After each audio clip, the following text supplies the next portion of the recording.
quiero compartir con usted mi opinión. En Costa Rica hemos pasado de ser ambientalistas a un teoecologismo, casi como una religión, en donde de una u otra forma, sin considerar que el equilibrio es lo más importante en la toma de decisiones para el desarrollo y el cuidado del medio ambiente, hemos dejado de lado la importancia del ser humano. Y hemos caído en un teoecologismo que prácticamente le dice no a todo. Inclusive recientemente se aprobó o se presentó un plan de descarbonización para el 2050. A 32 años estamos pensando en la descarbonización de nuestro país, pero no tenemos la misma capacidad de pensar cómo en 3 décadas podemos eliminar la pobreza en nuestro país, o cómo en 3 décadas podríamos tener una mejor infraestructura. No, ahí no tenemos capacidad de acción, pero en lo otro sí dedicamos tiempo a sabiendas de las dificultades de poder lograr una descarbonización que se pasó ahora del 20 al año 50 del presente siglo.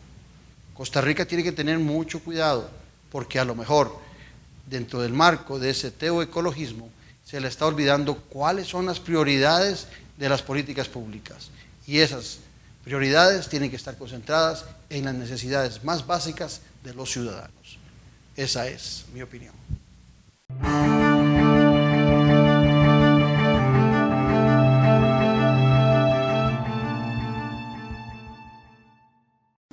¿Has pensado en qué pasa con el agua que usas en tu casa o trabajo?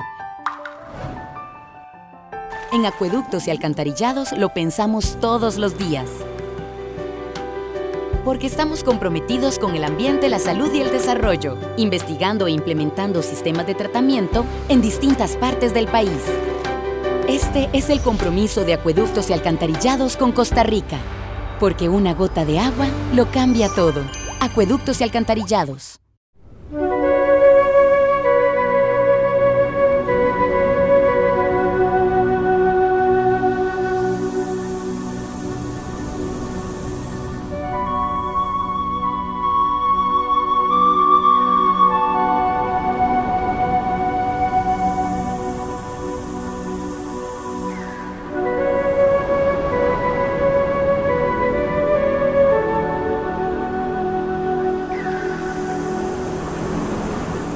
Una emergencia se presenta en cualquier momento del día, la noche o la madrugada.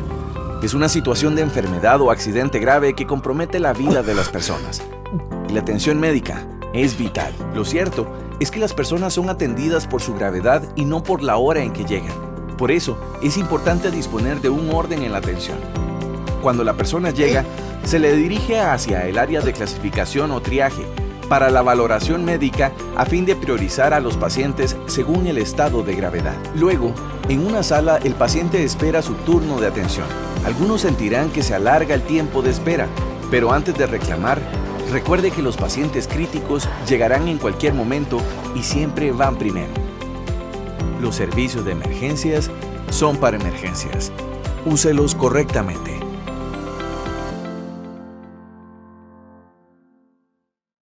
Conoce más de la política, sociedad y economía de Costa Rica y el mundo. Café y Palabras, lo que hay que escuchar del acontecer nacional con el politólogo Claudio Alpizar. Café y Palabras, porque la política sí importa. Escuche Café y Palabras de lunes a viernes a las 3 de la tarde en Colombia, con un país en sintonía. Café y Palabras.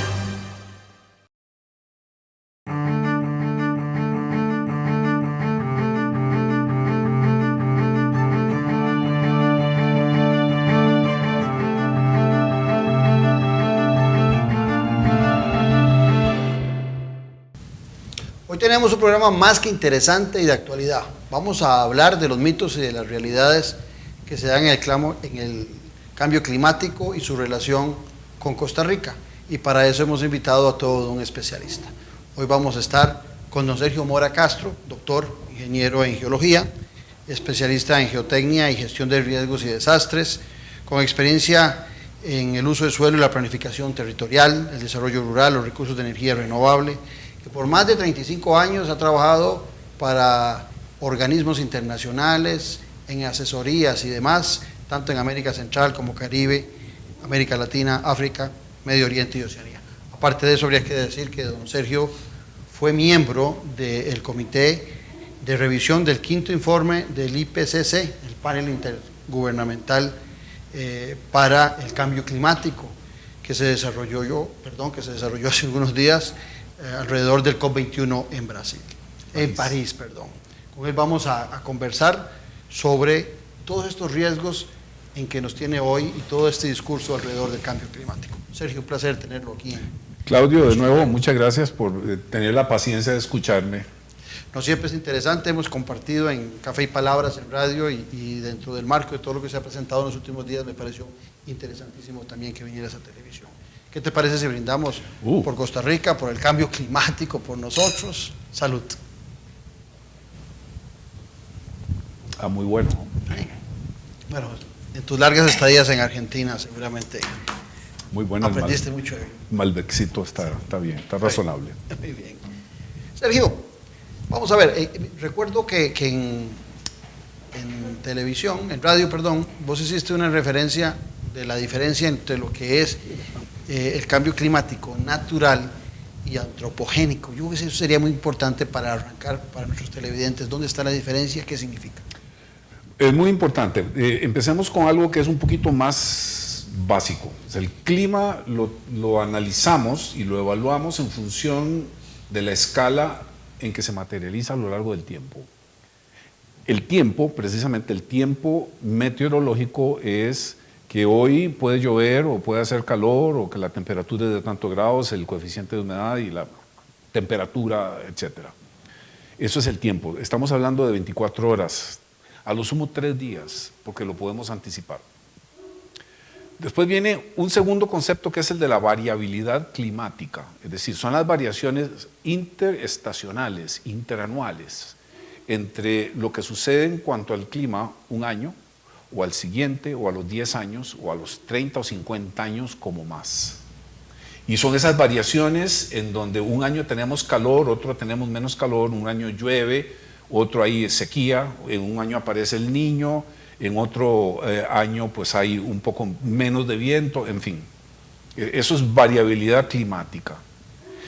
El tercer concepto es el cambio climático, que es el comportamiento del clima en el planeta, pero medido a lo largo de periodos mucho más largos. Estamos hablando de 100 años, milenios, millones o centenas y miles de millones de años. Es decir, el cambio climático, en primer lugar y como tal, es natural. Ha existido desde que existe la atmósfera.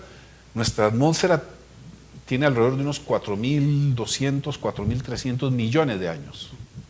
Desde que hay atmósfera hay efecto de invernadero, y ese efecto de invernadero combinado con la radiación solar hace, y encima de eso el ángulo de inclinación del eje de la Tierra nunca ha sido perfectamente vertical, siempre ha tenido una cierta inclinación, y al tener una cierta inclinación hay épocas del año en que el hemisferio norte recibe más calor que el sur y viceversa. Entonces eso hace que haya estaciones, eso hace que un año sea más caliente y tal vez el año que sigue pueda tener 1 o 2 grados en promedio más que el otro. Y todo eso lo podemos ver a lo largo de los cientos y miles, incluso miles de millones de años. Ese es el cambio climático natural, entonces, que obedece a razones de orden, llamémosle astronómico. Esa es la relación que hay entre la Tierra y el Sol, básicamente. Ahora bien, más o menos desde el inicio de la expansión de los imperios europeos, estamos hablando del siglo XVI aproximadamente, en donde empezó un proceso industrial intensivo que encontraría su primer clímax durante la Revolución Industrial, la actividad humana, por la deforestación y por la producción de metales, etcétera, comenzó a cambiar el equilibrio termodinámico de la atmósfera de la Tierra. Es decir, lo que ya debería anularse entre calor y frío y cerrar en cero, en general, a partir de ahí ya no era tanto así. La atmósfera fue alterada, digamos, de manera antropogénica. Y eso se fue intensificando a partir de ese momento hasta que por ahí de 1976 se observó en la anomalía térmica una inflexión muy importante en la temperatura de la atmósfera. ¿Alguna gente relaciona eso con la gran revolución industrial? Claro, porque digamos las alteraciones de la atmósfera no todas se manifiestan instantáneamente. Hay un periodo transitorio de respuesta de la atmósfera, aunque ya se venía presentando algunas evidencias, por ejemplo el retroceso de los glaciares, etcétera, y otras más, se intensificó más a partir de la década de los 70 en adelante. Ahora, ese aumento de la anomalía térmica no ha sido constante ni ha sido una línea recta, ha sido más bien como por escalones. Entonces, y en este momento estamos en un pequeño escalón, aunque el año pasado ha sido catalogado uno de los más calientes del registro mundial. Entonces, el cambio climático natural originalmente fue intervenido por la actividad humana. Entonces, a ese cambio climático natural ahora se le ha agregado el cambio climático o el calentamiento global antropogénico. Ahora bien, vos estuviste siendo parte en el COP21 en París recientemente del capítulo del análisis de la vulnerabilidad y el riesgo derivado del calentamiento global antropogénico, ese que nos explicabas. Pero hoy, más que antropogénico y demás, la gente habla mucho de descarbonización. ¿Qué es eso? En palabras sencillas, para que cualquier cristiano lo pueda entender. ¿Qué es y a qué nos referimos cuando hablamos de que hay que descarbonizar el mundo? Bueno, ok, hay dos escenarios. Uno que es un escenario global. Eso es lo que sucede en el planeta, con los grandes países industrializados. Y hay un escenario de producción, digamos, de gases, vapores y partículas. No solamente gases, sino también los vapores y las partículas. Después vamos a hablar de eso de nuevo. Pero en el escenario costarricense. Son escenarios muy distintos, porque si analizamos el escenario global con Estados Unidos y China, los dos contaminantes de la atmósfera más importantes del mundo en este momento, pero a eso le agregamos India, Rusia, Europa y más adelante Brasil, Argentina, son los países emergentes. Si cerramos en una primera contabilidad, el G20 viene siendo como el responsable tal vez del 70-75% de la emisión de gases, vapores y partículas a efecto de invernadero. Ellos son los que están produciendo la mayor cantidad de cambio en la atmósfera, en el comportamiento de la atmósfera. Costa Rica, pues no, las emisiones de Costa Rica son ínfimas, ni siquiera mueven el amperímetro, llamémoslo de esa forma, de las emisiones. Sin embargo, a partir de la administración anterior, de la administración Solís, se comenzó a hablar, quizás desde hace un poco antes, de las ventajas que podría traerle al país el adoptar una política más tendiente hacia mostrar el uso de las energías renovables y con ello utilizar cada vez menos los combustibles fósiles. Ahora, en Costa Rica, en realidad, la utilización de combustibles fósiles se centra especialmente en el parque automotor. Es decir, nosotros tenemos un parque automotor hipertrofiado, que ya lo que está haciendo es más bien creando una especie de esclerosis en las vías públicas, en donde se vuelve cada vez más complicado circular y en donde precisamente eso es uno de los problemas de la ineficiencia. O sea, imagínate la cantidad de combustible que se quema en una presa, en un carro que avanza a paso de hombre durante 25, 30 kilómetros. Ojalá. Es la velocidad promedio que logramos a veces a largas distancias. Ojalá, a veces hemos estado parados en donde es más fácil probablemente salir y caminar que seguir en el carro. Bueno, eso ha sido una visión muy clara y yo creo que es muy acertada de que de alguna manera eso tiene que terminarse. No solamente porque estamos contaminando la atmósfera, sino porque el país está pagando costos de oportunidad muy elevados simplemente por la ineficiencia del proceso de transporte. Y no solamente de personas, sino también de bienes y de servicios. Y esto, de alguna manera, pues se requería de una acción concreta. Y la primera parte de una acción, vos como politólogo lo sabés, es por medio de la definición de una política.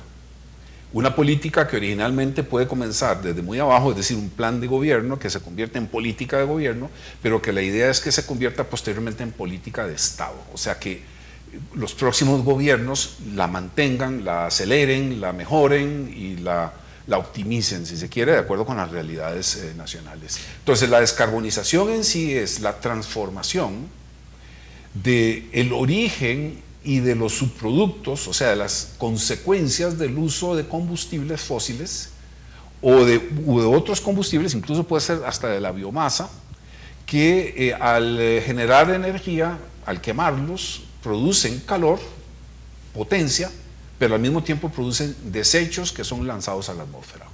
Y en general, además del carbón, hay otras cosas, pero digamos, básicamente el problema fundamental es el carbón. ¿Y ser libre de emisiones?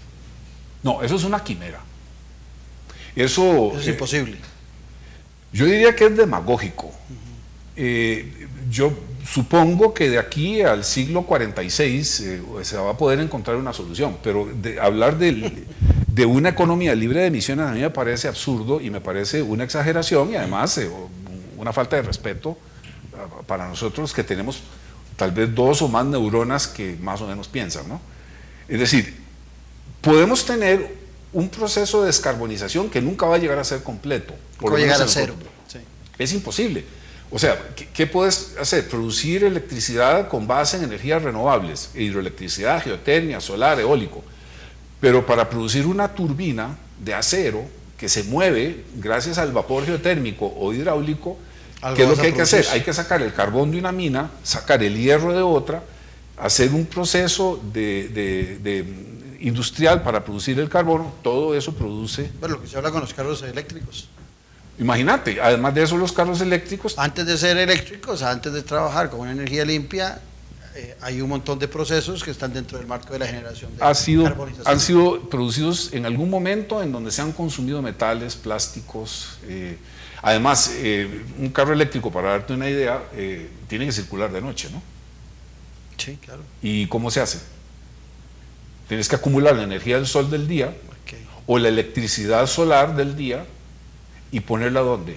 Una batería. ¿Y de qué se hacen las baterías? De litio, dicen.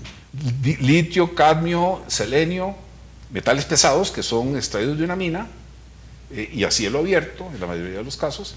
Pero además de eso, en la actualidad, las que son menos caras son las de plomo y ácido sulfúrico. Pero además de eso, tenés que conducir la electricidad por medio del cobre y de otros tipos de conexión. En fin, como ves... Por eso es imposible liberar de emisiones una nación. Con la visión, y el mundo menos. Con la visión tecnológica que tenemos en este momento y haciéndolo hasta adelante, quién sabe, no sé cuántos siglos, yo creo que es una falacia. Y dentro de ese marco se me viene a la mente que leí un día de estos que las vacas con sus flatulencias y sus eructos producen una gran cantidad de metano, ¿verdad? Y que eso viene a contaminar el... Sí, nuestras fábricas de bistec son productoras de metano, que es un gas a efecto de invernadero. Y también oí a tu colega Fernando Nietzsche hace algunos días acá hablar de que era imposible también eso de la descarbonización y la libre de emisiones total por el tema de ser una zona volcánica. También se habla de hay fuentes naturales, por supuesto. Que producen mucho calentamiento. Por supuesto, y los volcanes costarricenses tienen emisiones de CO2 también, además de azufre y otras cosas que producen captación de la energía solar, de la radiación solar. O sea que habría que ponerle un tapón de corcho inmenso a los volcanes para reducir esas emisiones también. Yo no me atrevería a hacer eso. Mira, dentro de lo que hablamos hace algunos días, en el programa de radio, se me viene a mí a la mente de que todas estas energías limpias son energías muy caras también y que Costa Rica de una u otra manera se niega a utilizar otras energías más baratas, más cómodas, como es el gas natural, pero también hay unas moratorias que prácticamente prohíben en el país hacer cualquier exploración y mucho menos una explotación. ¿Cuál es el mensaje o cuál es el criterio de Sergio Mora en relación a estas moratorias y a esta negación de saber qué es lo que tenemos? Recordad que el sector energético tiene 2 componentes fundamentales, tiene varios, pero digamos, si lo resumimos de la manera más drástica posible, tenemos el sector electricidad y el sector energía motriz. Y dentro de la energía motriz, el parque automotor. El parque automotor consume esencialmente combustibles fósiles en este momento. El sector electricidad en los últimos años ha estado produciendo un 90 y tantos % energía eléctrica con base en fuentes renovables. Entonces, la idea es pasar del combustible fósil a la electricidad producida por energías renovables. Entonces, ¿cómo hacerlo? O sea, en primer lugar, por el momento no es posible independizarse totalmente ni siquiera en el sector eléctrico, porque hay un tema de demanda eléctrica, sobre todo durante los picos, en estación seca, en donde no es posible cubrir la demanda, digamos, de corto plazo. Es decir, hay dos tipos de electricidad, la que es producida, que se llama de manera constante, la energía firme, y luego la que es producida para cubrir picos, que es la potencia adicional para cubrir esa hora pico. Y en Costa Rica hay tres: el gallo pinto, el almuerzo y la cena. Aquí se cocina con electricidad. Entonces, en la mañana, cuando se pone el café y se calienta el gallo pinto, todo el mundo al mismo tiempo, la curva de demanda sube y hay que meter electricidad. Pero no puede ser con base en las turbinas de Arenal, porque esas tienen una capacidad óptima de funcionamiento que simplemente su mejor funcionamiento para evitar problemas electromecánicos es que funcionen con su promedio. Por supuesto pueden subir y bajar un poco, pero lo ideal es que se mantengan en su promedio. La otra fuente de energía firme ideal en este país es la geotermia, porque así es como está concebida. Ahora, curiosamente, para los planes del futuro, te abro un paréntesis ahí, nos estamos metiendo a hablar de que necesitamos ese tipo de energías, pero también por el otro lado las satanizamos.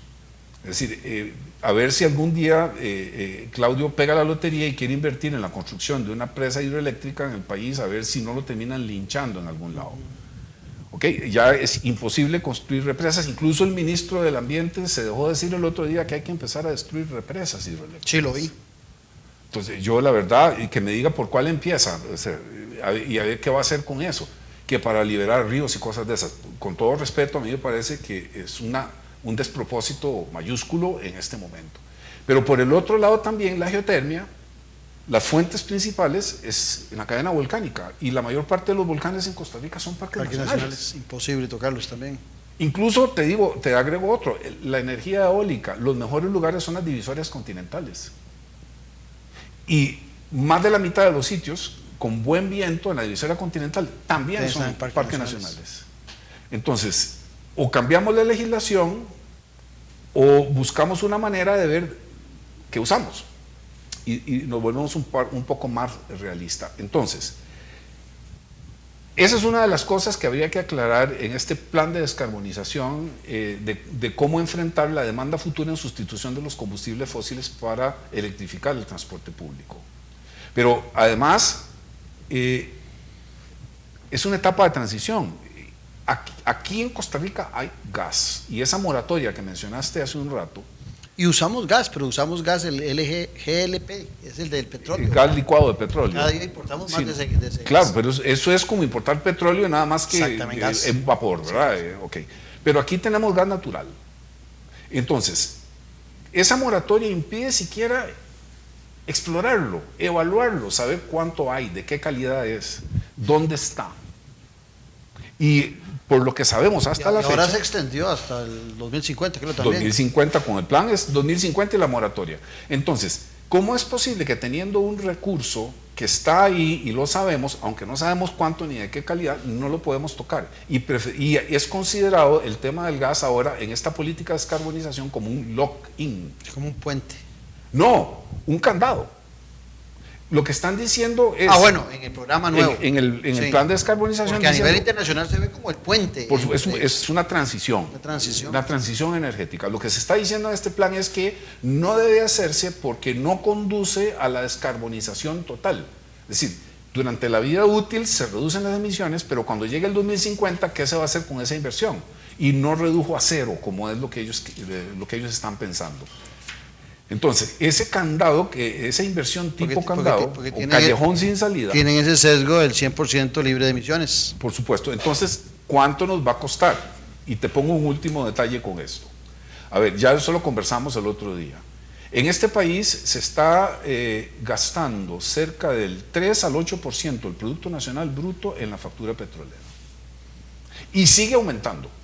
A veces sube, a veces baja, pero no porque baje el consumo, sino porque sube o baja el precio, del petróleo y del gas también, porque es un mercado relativamente volátil, ¿no? Y todo el mundo sabe de qué depende. Pero el consumo se ha mantenido muy estable. No, ¿cuál estable? Sigue aumentando. Sigue aumentando. Tiene una tasa de incremento de cerca del 5 al 10% según el año en la importación.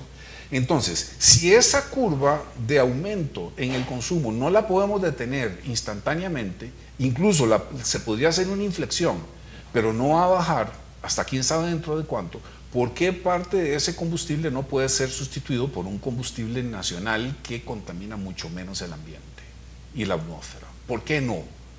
¿Por qué eso no está entre los planes que llaman ellos mismos de transición justa? O sea, de una transición energética justa. Es que es un comentario antes de seguir preguntándote. Yo llegaba a la conclusión que pasamos de ser ambientalistas a ser teoecologistas. Ya es una...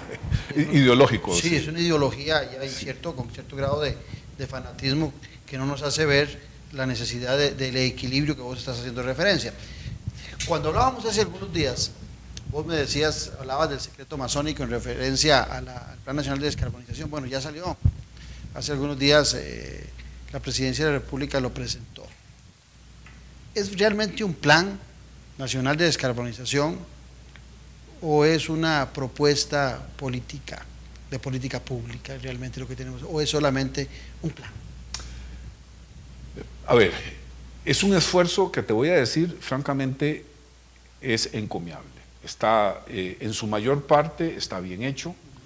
Es el producto del trabajo muy serio y muy profesional de varios equipos de profesionales. Pues en cuestión de unos pocos días, pues yo no tuve tiempo de hacerle una revisión forense. O sea, no me traje mi microscopio a ver los detalles. Yo le di una leída con criterio y fui subrayando algunas cosas que son algunos apuntes que tomé para poder venir aquí con algún criterio. Yo respeto ese trabajo y lo que podemos decir en este momento y hasta la fecha, con mucho respeto, se hace no con la intención de polemizar, sino más bien de aportar, y que como espero que esto sea solamente la primera iteración, o sea, el primer borrador del proceso, pues ojalá que en algún momento la convocatoria sea todavía más amplia de lo que fue, y que haya oportunidad de poder debatir un poco más, porque en realidad entiendo que sí, se hizo una convocatoria, pero básicamente dentro del sector público, a una gran cantidad de instituciones, algunas personas fuera del sector público, pero muy reducido. Yo tengo que decir, pero ni me di cuenta cuando estaban convocando, ni nada. Bueno, no tenían por qué saber que yo tenía algún criterio al respecto, pero me extraña porque yo tampoco soy una persona totalmente desconocida aquí. Entonces, bueno, faltó socializar y democratizar más el proceso, diría yo. Y de un momento a otro... En París te dieron espacio. Sí, nadie es profeta en su tierra, diríamos. Si nadie es Messi en Argentina. Bueno, en todo caso, veámoslo bien. Ojalá que esto no sea considerado como una propuesta a fortiori, a la fuerza, ¿no? Y en segundo lugar, como un hecho consumado. Espero que esto sea algo flexible y evolutivo. Ese es mi primer deseo. Pero vos me decías que para ponerlo en práctica también se requiere mucha energía eléctrica y te preguntabas de dónde la van a sacar. Muy bien. Antes, el tema de si esto es un plan o si es una política. Cierto. La verdad es que no sé. Cuando uno lo lee, tiene carisma de política, pero los planes están en un anexo. Entonces, vos te recordarás, me podés más bien dar una clase de eso, de lo que significa el concepto de política de Estado y política pública, ¿no? O sea, es algo que es en realidad como una especie de carta de intenciones y después vienen los instrumentos de la política. Entonces tenés leyes, reglamentos, cronograma, financiamiento, distribución de responsabilidad y autoridad, etcétera, etcétera. No hay instrumentos acá, o muy pocos.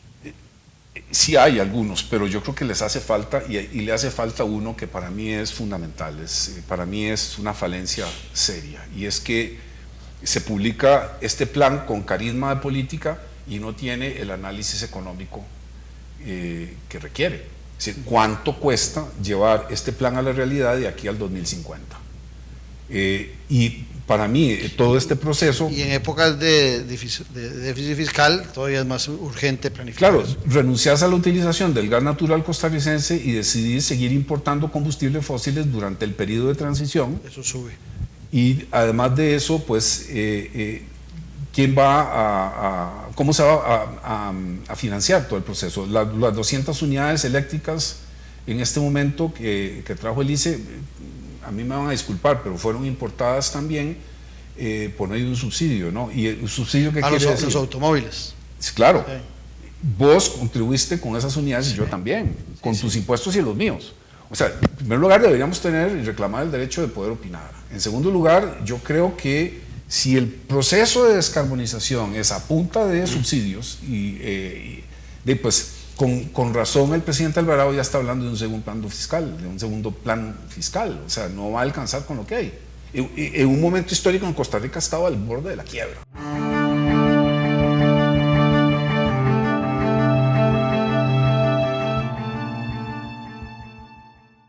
Costa Rica, sede de la quinta Conferencia Latinoamericana de Saneamiento de Agua, un espacio en el que podrá conocer tendencias, tecnologías y experiencias junto a especialistas nacionales e internacionales. También podrás disfrutar la Expo Agua y Saneamiento, abierta para todas las personas. Medio Ambiente, Salud y Derechos Humanos en Latinosan 2019. Inscríbase en www.latinosan2019cr.com. Organizan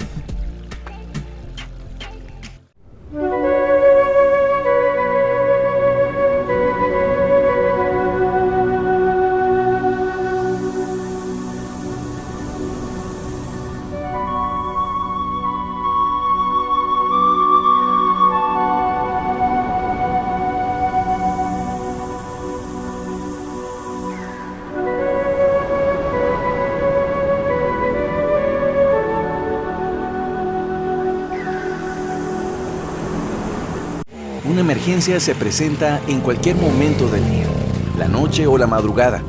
Es una situación de enfermedad o accidente grave que compromete la vida de las personas. Y la atención médica es vital. Lo cierto es que las personas son atendidas por su gravedad y no por la hora en que llegan. Por eso, es importante disponer de un orden en la atención. Cuando la persona llega, se le dirige hacia el área de clasificación o triaje para la valoración médica a fin de priorizar a los pacientes según el estado de gravedad. Luego, en una sala el paciente espera su turno de atención. Algunos sentirán que se alarga el tiempo de espera, pero antes de reclamar, recuerde que los pacientes críticos llegarán en cualquier momento y siempre van primero. Los servicios de emergencias son para emergencias. Úselos correctamente.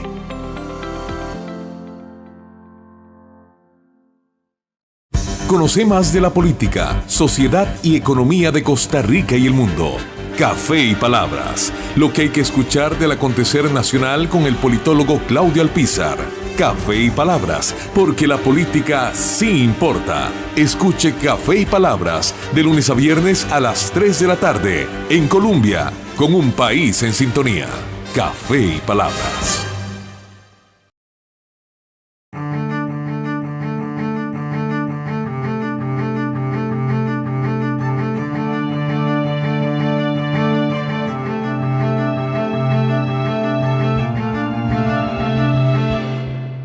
La necesidad de la energía eléctrica es fundamental y vos antes nos decías que se habían satanizado todas las reservas hidroeléctricas, entonces también ahí hay algo contradictorio en este planteamiento. Bastante, porque hay que tomar una decisión. ¿De dónde es que va a venir la energía renovable?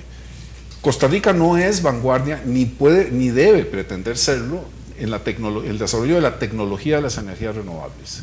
A menos de que tengamos, como ha sucedido en países pequeños tipo Corea o Finlandia o Noruega, etcétera, los recursos para apoyar a todo el sector científico, tanto en recurso humano como en recursos tecnológicos, en recursos financieros y otros más.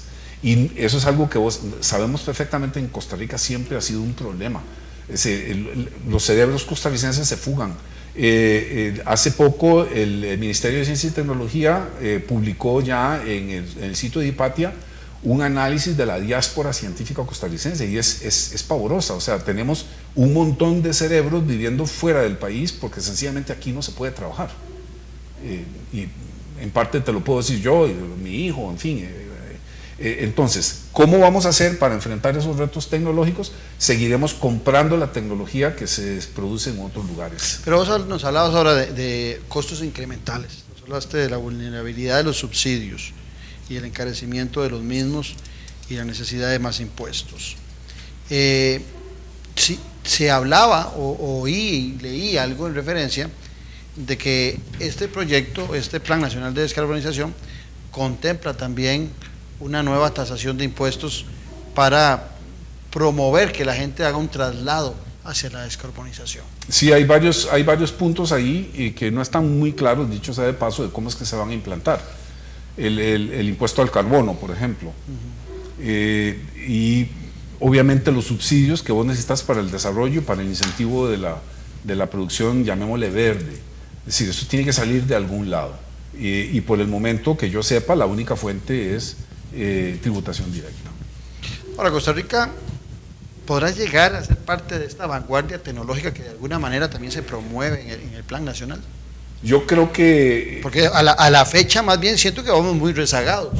No, y no solo eso. En muchos aspectos de la vida diaria. Los experimentos revolucionarios tipo Franklin Chan, por ejemplo, pues ya sabemos en qué, los obstáculos que han tenido y el significado de ese logro tecnológico, si de verdad es costarricense o no, en fin, y una vez que si el país se puede apropiar de ese proceso o no también. No, y hay muchas dudas sobre lo caro que es, lo que vos hablabas de que nos gustan las energías, bueno, yo lo decía, que nos gustan las energías caras, y vos hablabas de lo caro que es este proceso, cuando hablamos también del hidrógeno, es un proceso muy caro.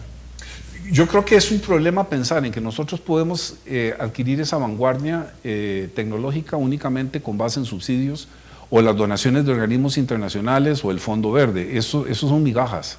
La inversión que se requiere para alcanzar esa vanguardia es inmensa y generalmente proviene de inversiones propias o de fondos propios. Los avances que tiene Noruega los financia a partir de sus propios recursos hidrocarburíferos, o sea, de su propio petróleo y gas natural de todos sus yacimientos que están en producción en este momento en el mar del Norte. O sea, utilizó el recurso del petróleo y del gas natural para subsidiar el desarrollo interno. O sea, cuando se plantea ese tipo de escenario, a mí no me queda nada más que pensar en que sí lo podríamos hacer, pero si nosotros nos amarramos las manos con nuestra geotermia, nuestra hidroelectricidad y nuestro gas natural, pues la verdad es que no lo vamos a poder alcanzar nunca. A la par de este plan salió la noticia de que el BID donaba $3,5 millones para desarrollar esto, y vos acabas de decir que 3 millones. Sí, la intención es fantástica. Yo trabajé en el BID, fui funcionario del BID. Me parece loable y son gestos y puede utilizarse eso como un fondo semilla, pero la verdad eso es como tirar una aguja a un pajar, ¿no? O sea, eso se disipa instantáneamente y muy probablemente en este país en pura burocracia, ¿no? Y en indecisiones, y vamos a ver cuánto tiempo se dura ejecutando esos $3,5 millones. ¿Y qué te parece? Eso se me viene a la mente ahorita, porque hace algunos días hacía un comentario en la radio de que Costa Rica, como gran cosa, anunciaba esos $3,5 millones, que me parecía muy poco, y que mientras tanto, allá en Cruzitas, según un informe del Ministerio de Ambiente, a febrero del año pasado, no de este, ya se habían robado en oro casi $200 millones. Y yo decía, bueno, que por año sean $100 millones, ya a febrero son 300, o sea, son 100 veces más que la donación del BID. ¿No podría uno hacer lo que hacen los noruegos, explotar ese oro con sapiencia, claro, e invertirlo? Ahora que vos hablabas de un transporte que es el que más calienta el país, bueno, como no podemos comprarle carros a los ciudadanos, sí podemos dotarlos de trenes eléctricos, sí podemos dotarlos de un servicio de buses eléctricos, que desde el Estado, esos mismos recursos que alguna gente sataniza como el oro, que perdóname, vos sos el experto en temas mineros, pero yo creo que donde hay oro, nadie va a ir a sembrar otra cosa, nadie va a interesarle otra cosa sabiendo que en el subsuelo hay algo más valioso que una piña, que una mate café. Bueno, en Cruzitas ahora se pueden sembrar termómetros con la cantidad de mercurio que hay, ya lo habíamos comentado la otra vez. Ahí en lugar de sembrar, que hablaba de chayotes, no me acuerdo qué, de matas de chayote podemos poner una mata de termómetros que ya van a salir con el mercurio regado por los coligalleros. Sí, sembrar piña ahí sale más dorada de la cuenta. Sí, brillante va a salir.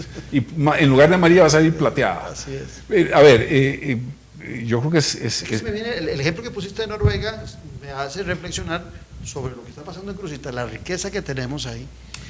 Perdóname, te voy a decir otra, te lo voy a decir de una manera muy cínica también. Si el plan de descarbonización lo va a ejecutar el Ministerio del Ambiente, espero que no sea como han trabajado el tema de Cruzitas. Sí. Porque sería patético. Iría directo al fracaso. Y esto sería doblemente injusto. Un segundo fracaso de algo que también necesita el país, pues la verdad estaría mal. Ojalá que no apliquen la misma visión que con Cruzitas. Yo sé que en la Dirección de Cambio Climático hay gente muy, muy valiosa, muy profesional, y precisamente si hay algo positivo dentro de este plan es gracias a ellos. ¿Y los detalles científicos quedas satisfecho con la mayoría de los detalles científicos? Vos como científico. No, yo tengo mis dudas en el tema científico también, porque cuando uno lee el texto, yo veo una confusión importante entre variabilidad climática y cambio climático. Veo algo que no manejan bien los conceptos de amenaza, vulnerabilidad y riesgo. Se sigue insistiendo en el tema de la adaptación al cambio climático, cuando en realidad el país no puede dividirse en dos. Deberíamos ser claros en que lo que se requiere es de una política para la gestión del riesgo. Pero hay algo también muy interesante: en ninguna parte, ni de este plan, ni en las políticas nacionales, ni en los documentos se habla de que el calentamiento global también produce y puede producir impactos positivos. ¿Cómo cuáles? Porque nadie habla nada positivo en relación a... No. Vos estás en este momento casi que diciendo algo que es una injuria. Es una herejía. Una herejía contra todo lo que el calentamiento global puede producir beneficios. Claro, si uno lo pone en proporción, los impactos positivos son minoritarios, por supuesto, y quizás bastante minoritarios. Pero en este momento, para darte un ejemplo, en algún momento estuve involucrado en un análisis de que los viñedos en algunas regiones vitivinícolas en Argentina están mejorando la calidad y la cantidad de la producción simplemente, y el área de extensión, porque la frontera térmica está ascendiendo en la cordillera de los Andes. Ya tienen más territorio. Lo mismo... para los que nos gusta el vino es una buena noticia. Por supuesto, porque va a haber más vino, mientras no tenga glifosato como el vino californiano, sí, según la producción de estos días. Pero lo mismo están volviendo a plantar uvas vitivinícolas en Inglaterra y en Canadá, porque hay ciertos periodos del contraste térmico que están mejorando. Y hay ciertas áreas también en donde las temperaturas en el océano han aumentado ligeramente, y eso favorece la reproducción de ciertas especies. Yo no sé en el caso de Costa Rica, hay que sentarse a pensarlo, pero yo me imagino que no va a haber solamente impactos negativos del calentamiento global. Hay un tema que conversábamos y que a mí hacía referencia en el Así Pienso, perdón, en mi opinión, Así Pienso es en la radio, con el que arranco siempre el programa. Hacía referencia de que tal vez, o no tal vez, en mucho, hay ocasiones donde estos temas tratados como una teoecología nos están sacando de las prioridades nacionales. Vos me hacías referencia de que hay prioridades nacionales que a vos también te preocupan, que dentro del marco de algo que es loable, un plan nacional de descarbonización, al llevarlo a un extremo, estemos dejando de lado. ¿Cuáles son esas prioridades nacionales que vos sentís que podríamos estar dejando de lado? La vida política, cultural, económica, social, ambiental de los países, y el caso de Costa Rica es así, se mueve más o menos. ¿Recordás el cubo Rubik? Que vos le dabas vuelta y a tratar de ponerlos todos en el color, pero para poder mover un cuadrito de un color tenías que mover otros de otro color. O sea, tenemos en nuestros países un mapa con asuntos urgentes, prioritarios, importantes, de emergencia, etcétera, y que, dado que no tenemos los recursos para enfrentarlos a todos al mismo tiempo, este no es un país millonario, hay que escoger cuáles son las prioridades más urgentes, sin despreciar las otras cosas que también son importantes y sin dejarlas de lado indefinidamente, porque eso también sería una irresponsabilidad. Pero cuando yo veo, por ejemplo, la situación de, para ponerte algo, los accidentes de tránsito, en donde solamente motociclistas se mueren, no sé, entre 300 y 400 por año en este país. O, por ejemplo, la criminalidad, los asaltos que están en un momento. Yo fui víctima de uno de ellos hace unas semanas. ¿Qué te puedo decir? El funcionamiento de la Asamblea Legislativa es un órgano de los más importantes del gobierno, del Estado. Y es un caos. En donde ahí llega a ser diputado una persona que no tiene los requisitos, muchas veces ni de educación ni de formación, y a veces mentales. Y eso sigue así. Son incapaces de aprobar un reglamento nuevo. Y esa es una prioridad nacional. O, por ejemplo, también el hecho de que, bueno, se anunció que venía el Niño, la oscilación del sur, ¿no? Que no es un fenómeno, dicho sea de paso. Se le llama así, pero no es un fenómeno porque tiene una explicación racional. Un fenómeno es, qué sé yo, la magia y la aparición de los espíritus, o como lo acabamos de decir, el comportamiento de los políticos costarricenses. Eso sí es un fenómeno, es inexplicable, ¿no? Pero entonces, ¿qué se hace? Salir en carrera a ver qué podemos hacer. La respuesta muchas veces es buena, pero la planificación y la gestión anticipada del riesgo no lo es. Entonces hay que darle más prioridad. Entonces, para terminarte con el punto, todas esas prioridades, y la lista es muy larga, ¿no? Y los ciudadanos en Costa Rica tendrán cada uno sus propias listas incluso. ¿Cómo se hizo el ejercicio para que este plan encontrara, yo no diría de la noche a la mañana, tiene un año de estarse trabajando, tal vez un poco menos, de una manera tan intensa, pero de ahora en adelante es una prioridad plus ultra? Bueno, ¿y las otras? ¿Cuál es la estrategia? ¿Cómo fue que se decidió que eso es la prioridad máxima en este país? Cuando la economía está sufriendo daños constantes y la gente también se está muriendo constantemente por otras situaciones. Hace algunos días vi la masacre está. El tema del niño, lo que está padeciendo también. La gente en sus fincas y en su producción, y es lo único que desarrollan en esa zona. Y nos sigue agarrando como si esa bendita sequía y esa falta de lluvias fuera siempre una sorpresa. Como que siempre fue un fenómeno. Como si fuera un fenómeno, exactamente.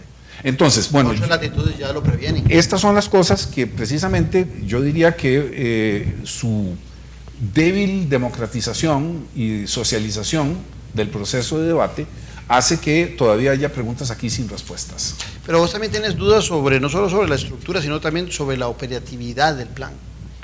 Cómo llevarlo a ejecutar, cómo mantenerlo. Por ejemplo, en el caso mío me pongo a pensar con los vaivenes de nuestros partidos políticos, que si el ciudadano le da 8 años a la unidad, después le da 8 años a Liberación Nacional y ahora le dio 8 años al PAC, y en esos 8 años los dos gobiernos que los integran siendo el mismo partido parecen de partidos diferentes, con políticas diferentes, que no respetan la continuidad de su colega del año anterior. ¿Cómo puede imaginar uno que esa operatividad y esta estructura puede aguantar 32 años?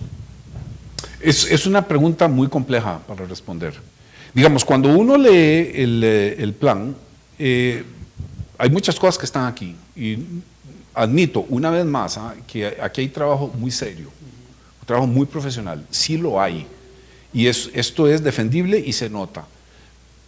Pero curiosamente pareciera que no hubo una nivelación, o sea, porque si hay temas muy bien tratados, hay otros temas que me dejan dudas a mí. Una de ellas es la forma de llevar a cabo el plan. ¿Quién va a supervisar? ¿Quién va a tener la cabeza? ¿Quién hace auditorías? ¿Quién le da seguimiento a los indicadores? Los indicadores, hay unos que están muy mal definidos, por ejemplo, un indicador se define por calidad, cantidad, tiempo, población, objetivo. Y es que es multisectorial. Exactamente, pero básicamente tiene, y te lo voy a poner con otro ejemplo que es epistemológico, si se quiere, que tiene que ver con la semántica. La palabra implementación se utiliza cerca de 400 veces en el documento. Y yo creo que en ninguna de ellas es acertado. A ver, si utilizamos la palabra implementación es porque no sabemos qué opción utilizar de esa palabra que se esté utilizando específicamente para el caso. Implementar en el diccionario de la Academia Española significa dotar de implementos. Es una palabra que existe en el léxico. Y es lo que menos aparece. Digamos, ¿por Los qué se instrumentos. utiliza esa sola palabra en lugar de concepción, diseño, implantación, puesta en marcha, materialización, llevar a cabo? Todos estos conceptos que te he dicho a partir de ciertas palabras tienen connotaciones distintas, pero en este plan se utiliza una sola palabra para ellas. Y entonces, la verdad me deja dudas si en realidad las personas que utilizaron tanto esa palabra saben exactamente para qué la están utilizando. Ahora, en el arranque vos decías, y justificabas que te parecía que era muy loable, y lo acabas de decir nuevamente, las intenciones. Pero también nos decías que el problema a nivel mundial es tan grande. Hablabas de China, de Estados Unidos como los mayores, entre comillas, productores de carbono.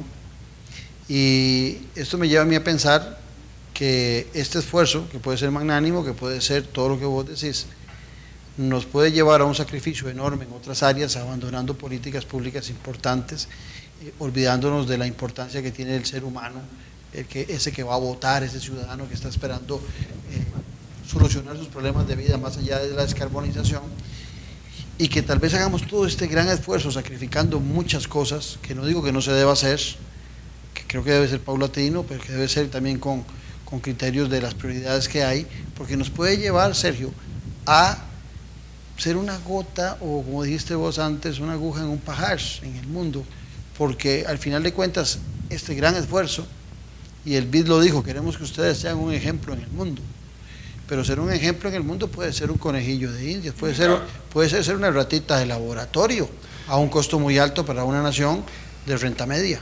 Por el momento, para mí, el problema principal de este plan es que no tiene un modelo económico. No hay, digamos, los parámetros econométricos no fueron presentados. Y en efecto, no creo que haya un escenario económico de aquí al 2050.